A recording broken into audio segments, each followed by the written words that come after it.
हम और आप कहीं न कहीं प्रभु की महिमा का दास हैं।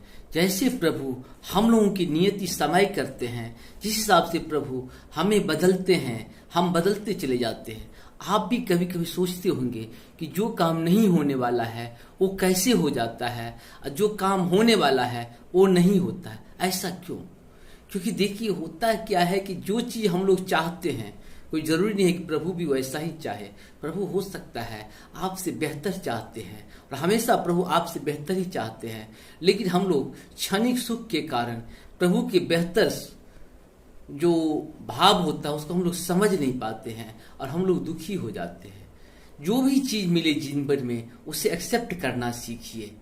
सुख मिले उसे भी एक्सेप्ट करिए, दुख मिले उसे भी एक्सेप्ट करिए। एक्सेप्टेंस ही जीवन को बदलते रहता है, क्योंकि हम अमर नहीं है। जिस तरह से दुख आया है वो भी खत्म हो जाएगा, सुख भी आएगा।